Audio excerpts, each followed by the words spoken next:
The planning we did in our production were things like beachcombing, where we would go on the internet and find out famous actors who represent indie artists and what sort of character they are and what they wear. We found that they wore shirts, cardigans, tight trousers, hats and glasses, and this is what we included in our music video of Robert, where he wears a shirt and tight trousers. We also looked for inspirational shots. One image that stood out to us was a girl who was skinny, but when she looked in the mirror she thought she was fat. We would have liked to included that, but considering the time that we had and the experience of technology, we thought it would have been difficult to do, so we left that out. We also did a vox pop of our focus group of our target audience and asked them what they wanted to see in our music video and how the artist should be portrayed. They said that the artist should be portrayed, like what he should wear would be nice as a vintage clothing with tight trousers as well, and shoes, so we included that. Also we asked them about the name, as we was originally going to call it The Boy of the Piano. They didn't really like the name because it didn't stand out, and they thought what happens when he grows older. So we named our album House of Porridge, which I thought worked really well as well because it's funky and different and it can relate to an indie artist. We also analysed ancillary products such as Digipack. We mainly looked at Katy Perry's, where the colour scheme runs through the cover and the CD, where like the pink of Pink Clouds, which is also shown in California Girls. We sort of did this with ours because in hers the CDs are candy like, but in ours the CD is the material of Robert, where he wears the shirt he wears throughout all three products. Also the magazine advert we looked at was Kate Nash's, and how the colour scheme worked as well, where she used dark colours with bright pictures, which is something we didn't do, but something we took from her magazine ads, was where it goes features single foundations. We use features single C-cup and cigarettes. We also looked at music videos such as Runaway Love and Christina Aguilera, as they're about bullying and touchy themes. This is what we wanted to include in our music video, so we went with the narrative of an eating disorder.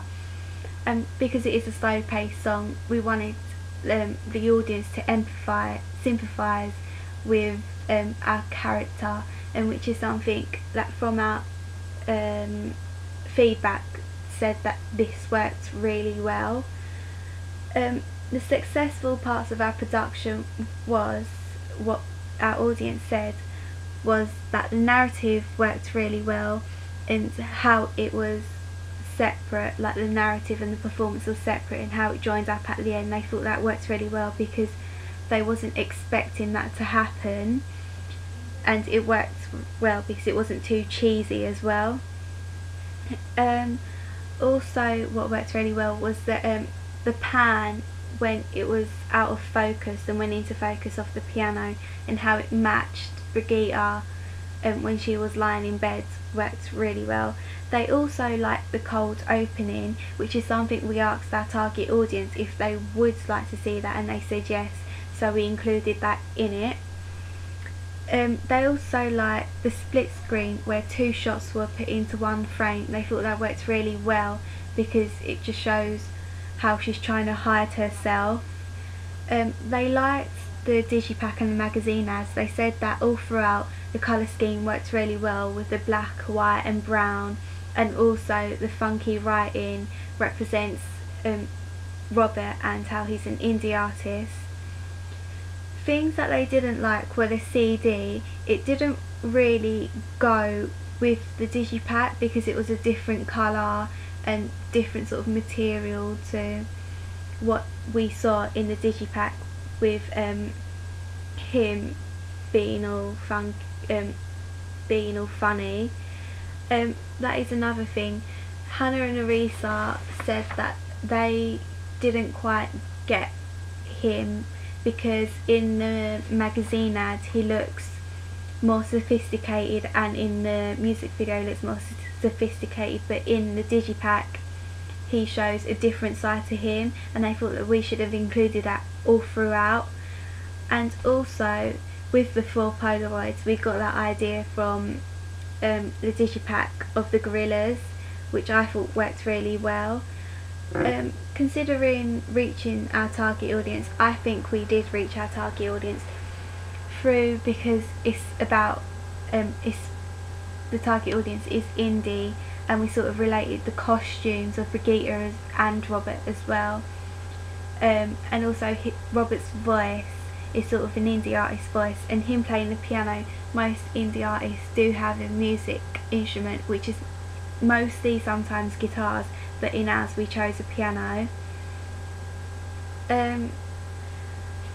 Considering that it's aimed towards girls, and most girls, well, some girls do have eating disorder, it's a way of saying that you're not the only one out there. There are other people out there. Just go and seek help. What I found less successful was the narrative part, where I think we could have shown more of the eating disorder by, like, the actress showing her stomach really skinny, but because our actress didn't really want to do it and she felt uncomfortable, we couldn't show more, but I think it would have been effective if we could have. And also the abuse of the pill, we could have used that more, and also with the performance of Robert we could have used lighting, artificial lighting, to sort of put the spotlight on him, make everything dark around him, which would have looked more professional. But in this way, what we have done, it just sets out the location to be, so it looks all right. And yeah.